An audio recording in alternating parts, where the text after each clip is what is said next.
সমাজ পিছিয়ে পড়ে তার নৈতিক শক্তি চুপসে গেলে। যে পতনের কোনো শব্দ হয় না, সেটাই অধঃপতন। রবীন্দ্রনাথ ঠাকুর তার সম্পর্কে লিখেছিলেন, সংসারে জ্ঞানী তপস্বী দুর্লভ নয়, কিন্তু মানুষের মনের মধ্যে, চরিত্রে, ক্রিয়াপ্রভাবে তাকে ক্রিয়াবান করতে পারে এমন মনীষী সংসারে কদাচিৎ দেখতে পাওয়া যায়। বাংলায় বিজ্ঞান চর্চার সুফল তিনি পৌঁছে দিয়েছিলেন গণমানুষের মধ্যে। তার জীবনের সবটুকু জুড়েই ছিল এদেশের মানুষ।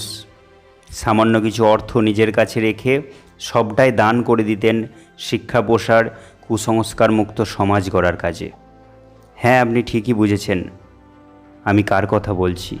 প্রখ্যাত বাঙালি বিজ্ঞানী, রসায়নবিদ, আদর্শ শিক্ষক, দার্শনিক, সাহিত্যিক, স্বদেশপ্রেমী, কুসংস্কার বিরোধী, সমাজ সংস্কারক, আধুনিক মানুষ এবং বাঙালি শিল্পপতি, যিনি ভারতবর্ষে প্রথম ফার্মাসিউটিক্যাল কোম্পানি বেঙ্গল কেমিক্যালসের প্রতিষ্ঠাতা। হ্যাঁ, আমি আচার্য প্রফুল্লচন্দ্র রায়ের কথা বলছি। Father of chemical science in India, ভারতের রসায়নবিদ্যার জনক বলা হয় যাকে। 1861 সালে 2রা আগস্ট বর্তমান বাংলাদেশের খুলনা জেলার রারুলি গ্রামে জন্মগ্রহণ করেন তিনি। পিতা হরিশ্চন্দ্র রায় ও মাতা ভুবন মোহিনী দেবী। পিতা ছিলেন সেখানকার জমিদার।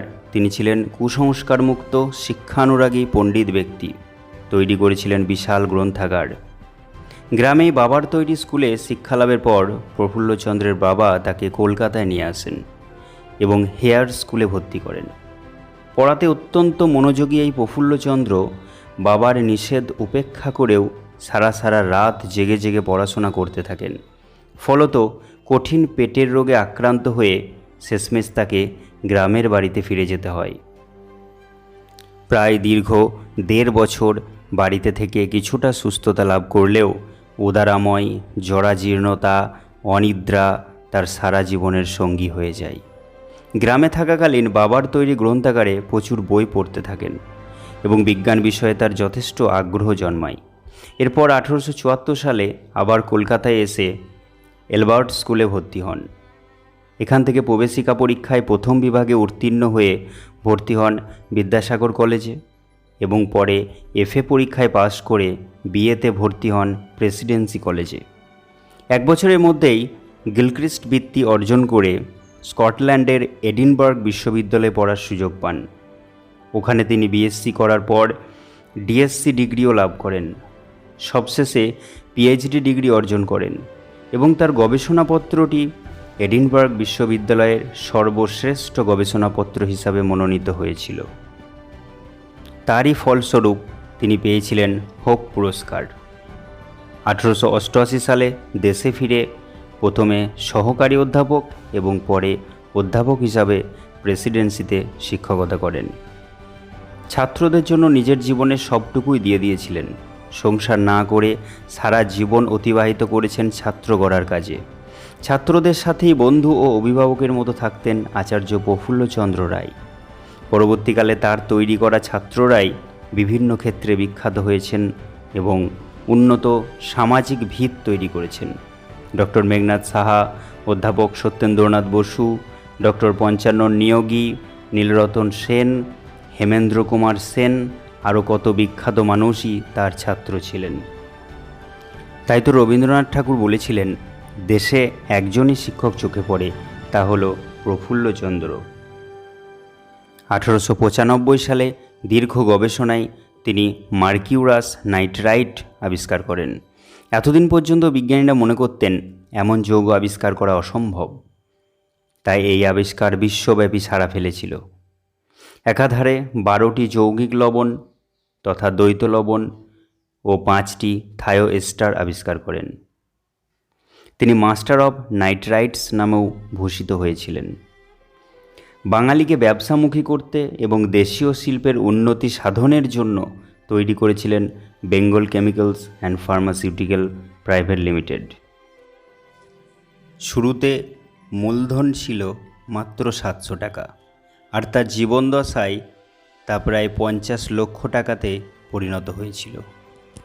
বিভিন্ন ধরনের ওষুধ, প্রসাধনী দ্রব্য, সার্জিক্যাল যন্ত্রপাতি, ফিনাইল, কার্বলিক অ্যাসিড, যেগুলো আমাদের সকলের বাড়িতেই দেখতে পাওয়া যায়, তার সব কিছুই তৈরি হয়েছে এই কোম্পানিতে।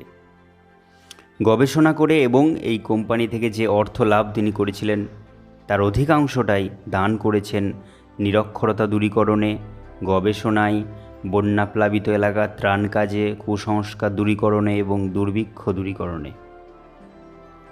তিনি ছিলেন অসাম্প্রদায়িক। 1925 সালে ডক্টর খুদরত ই খুদা যখন প্রেসিডেন্সি থেকে রসায়নে প্রথম বিভাগে পাস করেছিলেন, তখন বহু শিক্ষকের বিরোধিতা করেছিলেন। শত বিরোধিতা সত্ত্বেও প্রফুল্লচন্দ্র বলেছিলেন, ও যোগ্য, ও অবশ্যই পাবে, ও মেধাবী, ওর মেধার পরিচয় ওর খাতায়, ধর্মে নয়। ধর্ম কখনো মেধার নির্ণায়ক নয়। রসায়ন দিয়ে তিনি শুধু রসায়ন শিক্ষায় নয়, ছাত্রদের মনে ধর্মান্ধতার মূল উপড়ে ফেলেছিলেন। বিজ্ঞানী বেশে বিপ্লবী ছিলেন তিনি। স্বদেশ আন্দোলনে তার যথেষ্ট ভূমিকা চোখে পড়ে। সারা জীবনে তিনি রচনা করেছিলেন ইংরেজি ভাষাতে 10টি ও বাংলা ভাষায় 22টি বই এবং প্রায় 300-রও বেশি প্রবন্ধ। তার দুটি বিখ্যাত বই, a history of Hindu chemistry এবং life and experiences of a Bengali chemist, আজও শিক্ষা মহলে সমান জনপ্রিয় এবং শিক্ষণীয় দুটি বই। এরপর 1944 সালের 16 জুন আত্মত্যাগী এই বাঙালি বিজ্ঞানীর জীবনাবসান হয়। সমকালীন সমস্ত কুসংস্কারের ঊর্ধ্বে উঠে তিনি এক জীবন্ত কিংবদন্তি। তার কথাই, সমাজ পিছিয়ে পড়ে তার নৈতিক শক্তি চুপসে গেলে। যে পতনের কোনো শব্দ হয় না, সেটাই অধঃপতন। নমস্কার।